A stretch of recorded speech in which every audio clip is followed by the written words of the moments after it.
Saudara polisi telah menaikkan status AG, kekasih dari Mario Dendi dalam kasus penganiayaan anak di bawah umur, yaitu David Ozora, menjadi anak yang berkonflik dengan hukum, saudara. Lalu apa ancaman hukuman bagi seorang anak di bawah umur dalam kasus penganiayaan ini? Kita bahas bersama dengan pakar hukum pidana dari Universitas Pelita Harapan, Bang Jamin Ginting yang telah bergabung di Kompas Malam. Salam sehat, Bang Jamin. Salam sehat, Mas. Melihat status AG sebagai anak di bawah umur dengan status anak yang berkonflik dengan hukum, proses hukumnya akan seperti apa jika kita bandingkan dengan proses hukum pada umumnya? Ya, tentu kalau kita mengacu kepada Undang-Undang Nomor 11 ya, tahun 2012 tentang sistem peradilan pidana anak, di situ dikatakan bahwa ada klasifikasi ya terhadap jenis-jenis hukuman khususnya kepada anak yang berkonflik dengan hukum ya.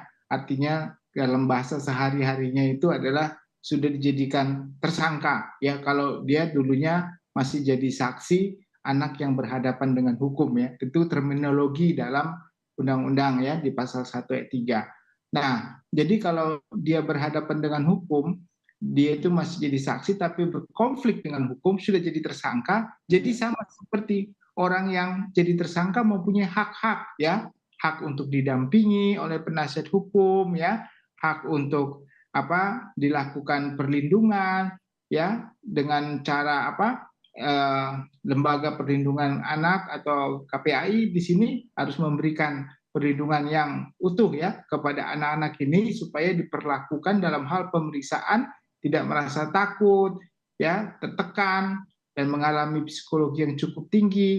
Nah, ini yang harusnya nanti diperhatikan. Nah, jadi tujuan utama kalau anak-anak ini bukan membuat dia mengaku perbuatannya, lalu dia menerangkan karena ketakutan dalam memberikan keterangan sehingga membuat efek yang lebih jauh lagi nantinya kepada anak ini ya, trauma nanti di masa depannya dia menjadi trauma yang mendalam gitu ya. Itu satu-satunya untuk dihindari hal seperti itu ya. Jadi perlu ada perlakuan yang berbeda terhadap orang dewasa begitu Mas Nasir. Kemudian apa saja kemungkinan ancaman pidana yang yang akan dihadapi oleh AG ini mengingat ia berstatus sebagai anak yang berkonflik dengan hukum, Bang Jamin?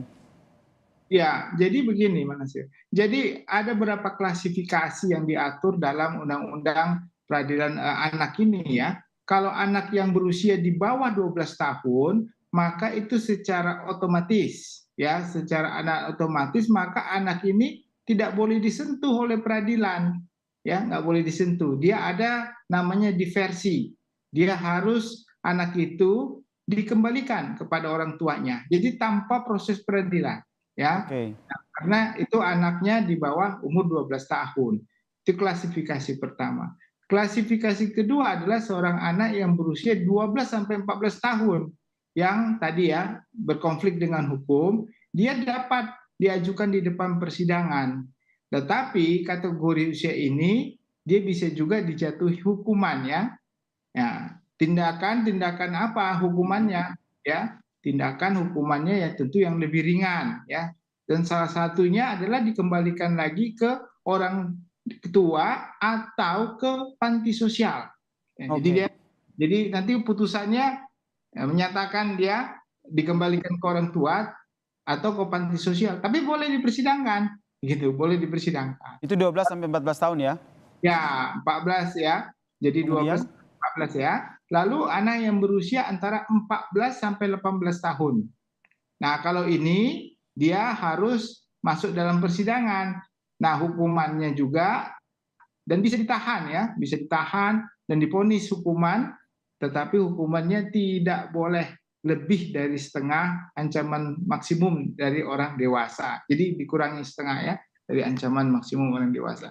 Nah, Oke, itulah. berarti kalau kita lihat dari kasus ini, AG ini kan sudah di atas 14 tahun, berarti 14 sampai 18 tahun. Berarti kemungkinan yang ketiga, masuk ke dalam pengkategorian ketiga, akan mengikuti persidangan, kemudian tetap akan ditahan, namun ancaman hukumannya dipotong setengah, begitu ya, Bang Ya, Jamin? jadi dia kalau dia 15 tahun kan masuk kategori antara 14 sampai 18 ya. Jadi Mhm. kemungkinan untuk ditahan itu bisa dan hukumannya juga ya hukuman maksimum dikurangi setengah, paling tinggi setengah dari maksimum ya yang diberikan kepada orang dewasa. Apakah Betul. ada opsi untuk dibebaskan sepenuhnya atau dikembalikan kepada orang tua? Meskipun kalau Tidak, dari tidak. aturannya tidak mungkin begitu. Ya, itu kan tergantung pembuktian di pengadilan nanti ya. Oke. Apakah terbukti nggak pasal-pasal yang memang disampaikan atau yang didakwakan oleh jaksa penuntut umum. Kalau nanti menurut jaksa penuntut umum memang tidak terbukti atau dia hukumannya bisa lebih rendah, contohnya diberikan kembalikan ke orang tua atau panti sosial, atau dihukum masa percobaan bisa juga gitu. Tidak boleh menjalani hukumannya, tapi masa percobaan selama 6 bulan gitu ya. Selama 6 bulan dia tidak boleh melakukan tindak pidana lain, maka bisa juga seperti itu. Jadi tergantung kepada nanti hakim ya, karena ini kan konteksnya 15 tahun, jadi persidangannya tidak seperti persidangan yang kita lihat sekarang. Ini kan anak, berarti nanti dia sidangnya tertutup ya, sidang tertutup. Gitu. Oke, kemudian yang dikhawatirkan dari kasus anak ini yang juga menjadi perhatian publik adalah bagaimana kondisi dari psikologis anak ini. Nah, dalam proses pemeriksaannya sendiri, bagaimana akhirnya polisi bisa tetap profesional, tapi tetap juga memikirkan ataupun melihat konteks bagaimana kondisi psikologi dari AG ini, Bang Jamin?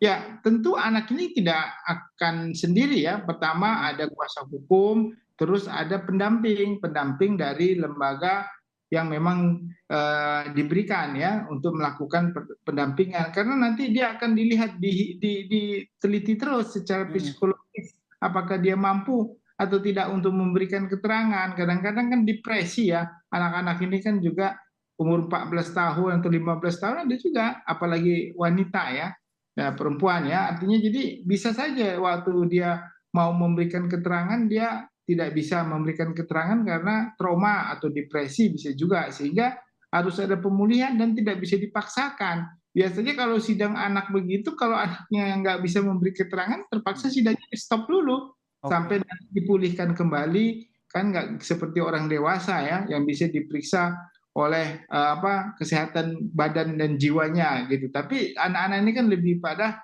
psikologis ya, beban psikologisnya tinggi, rasa takut, khawatir gitu. Apalagi orangnya pernah berhadapan dengan pengadilan ya. Tapi itu nanti hakimnya juga nggak pakai jubah kan, karena ini kan peradilan anak ya, pakai pakaian biasa, jadi nggak takut biasanya mereka begitu. Oke, ini yang juga menjadi concern dari penyidik ya dalam melakukan pemeriksaan sehingga kasus ini bisa berjalan, penyidikannya berjalan tetap profesional ya, Bang Jamin ya. Terakhir Bang Ya. Jamin, dengan melihat kasus ini dengan status AG sebagai anak yang berkonflik dengan hukum gitu, nantinya pasal yang disangkakan itu akan seperti apa?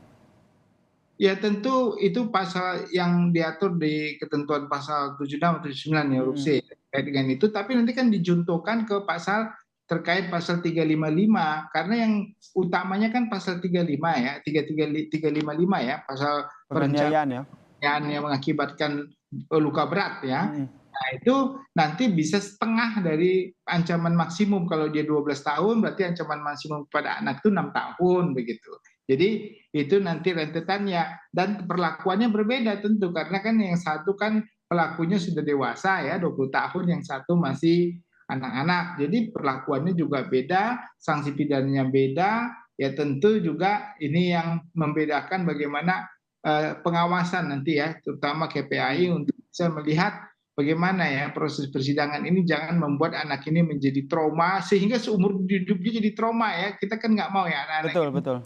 seumur hidupnya, hukumannya paling cuma berapa tahun lah kalau kita prediksi ya, kan masih menetap, tapi seumur hidupnya dia trauma, kan kasihan begitu dengan Baik. keadaan seperti ini, gitu ya. Kita nantikan seperti apa proses penyidikan dari kasus ini. Terima kasih Bang Jamin Ginting, pakar hukum pidana Ya, dari Universitas Pelita Harapan telah berbagi informasi bersama kami di Kompas Malam. Salam sehat Bang Jamin. salam sehat, Nasir.